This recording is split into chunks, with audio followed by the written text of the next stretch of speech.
Hello दोस्तों, आज हम लोग बात करने वाले हैं बीए पार्ट 3 का हिस्ट्री ऑनर्स का जो पेपर 5 से लेकर पेपर 8 तक का वीवीआई मोस्ट इंपॉर्टेंट ऑब्जेक्टिव और सब्जेक्टिव क्वेश्चन दोनों के बारे में बात करेंगे।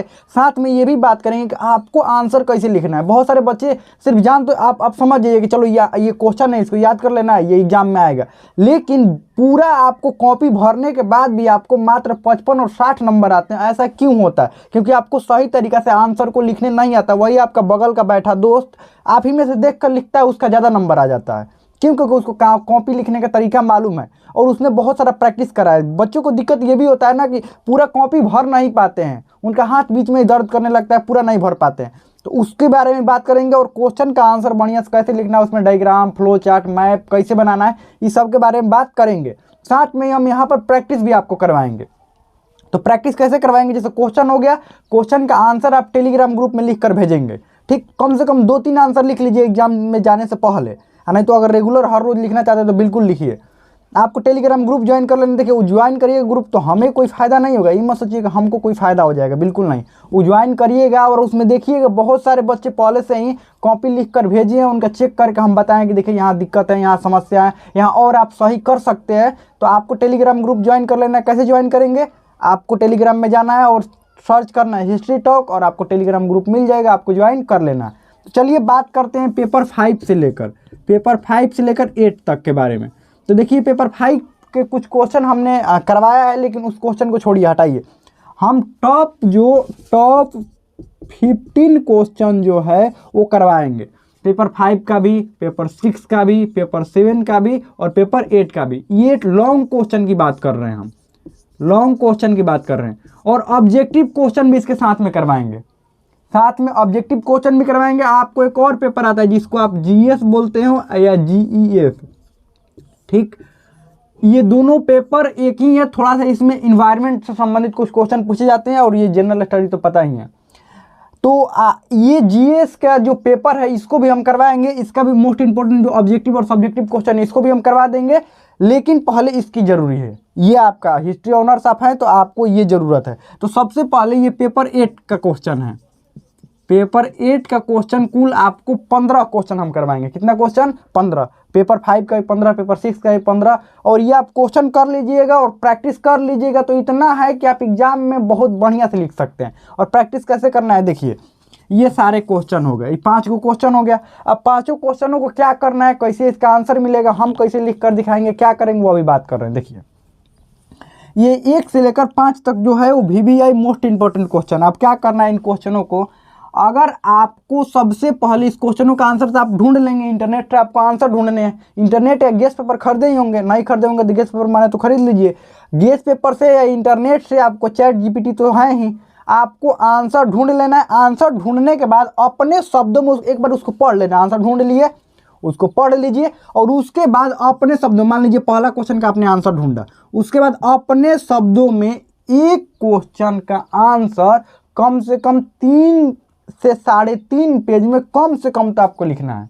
3 से 3.5 पेज में आंसर लिखना है। उसमें अगर अब लिख कर क्या करना है, इन 5 क्वेश्चनों को 5 में से कम 2 क्वेश्चन का भी आप आंसर लिख लीजिएगा और बाकी क्वेश्चनों का आंसर ढूंढ लीजिए। लिख कर आपको टेलीग्राम ग्रुप में भेजना, हम चेक करके बताएंगे कहाँ कहाँ आपको दिक्कत है और कहाँ कहाँ आपको सुधार करने की ज़रूरत है। और उस टेलीग्राम ग्रुप में पहले से भी बहुत सारे बच्चे कॉपी लिख कर भेजे, तो उनका कॉपी भी आप देख सकते हैं कि कहाँ कहाँ सुधारने की जरूरत है। हम लोग का पहला क्वेश्चन क्या है पेपर 8 का, भारतीय विदेश नीति के प्रमुख विशेषताओं का वर्णन करें। यानी कि भारत के विदेश नीति कैसी है, इसकी प्रमुख विशेषताओं का वर्णन करना है, विभिन्न देशों का जिक्र करना है। इसमें मैप आपको बनेगा, भारत का मैप बनेगा और इसके पड़ोसी देशों का मैप बनेगा। और साथ में पड़ोसी देशों के अलावा भारत के रिश्ते कौन कौन से देश से थोड़ा अच्छे हैं देखिएगा। जिस देश से थोड़ा सा अच्छे है, आप एग्जाम में 2 कलर का तो पेन लेकर जाइएगा, ब्लू और ब्लैक। जिस देश से जो अच्छे हैं उसको ऐसे डॉट बनाना। ये देखिए, मान लीजिए यहाँ पर आप बना दिए भारत, यहाँ आपको समझा रहे हैं, यहाँ मान लीजिए आपने बना दिया भारत। इसमें ये आंसर ढूंढिएगा इंटरनेट पर तो सिर्फ आपको पैराग्राफ का फॉर्म में ही आंसर मिलेंगे, आपको उसमें मैप वैप नहीं बनाया हुआ रहेगा। जैसे मान लें आपने बना दिया ऐसे मैप,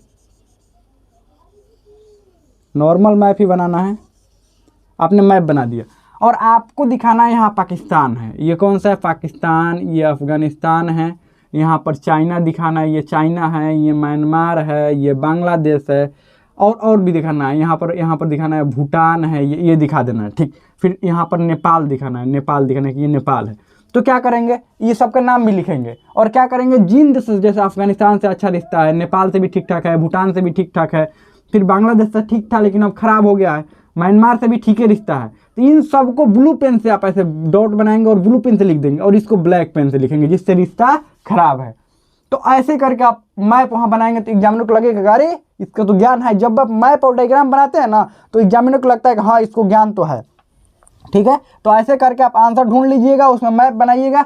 आप कॉपी जब भेजेंगे लिख कर तो उसमें हम चेक करके तो बताएंगे ही कि आपको कहाँ कहाँ दिक्कत है, कहाँ और सुधार करने की ज़रूरत है। चलिए आगे देखते हैं। दूसरा क्वेश्चन क्या है, भारतीय अर्थव्यवस्था पर भारत में उदारीकरण के प्रभावों की विवेचना करें। उदारीकरण के प्रभावों की आपको विवेचना करनी है। आप चाहेंगे, अगर मान लीजिए आपको आंसर नहीं लिखने आ रहा है तो आप चाहेंगे तो हम आंसर यहीं पर एक एक का आंसर लॉन्ग फॉर्म में आपको लिख कर समझा देंगे। आप अगर चाहिए तो आप कमेंट करिएगा, हाँ हमको समझाइए, तो समझा दीजिए। अगर हम आपको नहीं आ रहा है तो इसमें से जो भी नहीं आएगा, या टेलीग्राम ग्रुप में मैसेज करिए, वहाँ पर भी हम बता देंगे, ठीक। उसके बाद यहाँ पर क्या है, भारतीय संविधान में शामिल विभिन्न प्रकार के मौलिक अधिकारों पर प्रकाश डालें। मौलिक अधिकार वाला मोस्ट इंपॉर्टेंट होता है, ध्यान रखिएगा। मौलिक अधिकार मोस्ट इंपॉर्टेंट है। विभिन्न प्रकार के मौलिक अधिकार है। इन मौलिक अधिकारों को क्या करना है, आपको इन मौलिक अधिकारों के बारे में पूरा डिटेल में लिखना है। ऐसे तो नॉर्मल पढ़े होते हैं लेकिन इसको डिटेल में करके लिखना है। और डिटेल में कैसे लिखना है, आपको डायग्राम बना लीजिएगा। विभिन्न प्रकार के मौलिक अधिकार, फिर 1 नंबर में, फिर 2 नंबर में, फिर 3 नंबर में, फिर 4 नंबर, फिर 5 नंबर, ऐसे करके, ठीक। मौलिक अधिकार एक को लिखते जाइएगा। ये मौलिक अधिकार लिख दीजिएगा और आर्टिकल कितना से कितना तक है ये भी लिखिएगा, ठीक है, ऐसे करके। फिर संपूर्ण क्रांति के प्रमुख कारणों पर प्रकाश डालें। संपूर्ण क्रांति में सबसे महत्वपूर्ण योगदान जयप्रकाश नारायण का था। नीतीश और लालू भी इसी संपूर्ण क्रांति से निकले हुए नेता हैं, ठीक। तो ये संपूर्ण क्रांति के बारे में आपसे पूछा जाता है या जयप्रकाश नारायण का योगदान पूछा जाता है। संपूर्ण क्रांति के बारे में अगर एक बार आप पढ़ लेंगे, जयप्रकाश नारायण का योगदान भी आप क्या कर देंगे, लिख देंगे। तो इसको भी, ये भी VVI क्वेश्चन है, आप इसको देख लीजिएगा, ठीक। आगे, भारत में बेरोजगारी के कारणों की विवेचना करें। भारत में बेरोजगारी के कारणों की विवेचना करें। अगले क्लास में हम क्या करेंगे, आपको क्वेश्चन का आंसर हम खुद लिख कर खुद आपको समझाएंगे। खुद लिखेंगे, खुद समझाएंगे और उसके बाद आपको लिखने के लिए कहेंगे, ठीक है। तो पेपर 8 का है, अगले वाला में हम लोग पेपर 8 का ही क्वेश्चन कर लेंगे। पेपर 8 का 10 क्वेश्चन और 10 को बाकी है, ये 5 को और 10 को बाकी है, 10 क्वेश्चन कर लेंगे। उसके बाद ऑब्जेक्टिव क्वेश्चन और ये सब जल्दी जल्दी एकदम करेंगे, ठीक। एग्जाम आपका नज़दीक है तो हम लोग ये सब जल्दी जल्दी करेंगे। तो हमें लगता है कि इतना कुछ समझ में आ गया होगा। मन है तो स्क्रीनशॉट ले लीजिए और टेलीग्राम ग्रुप में जरूर आप आंसर लिख कर भेजिएगा।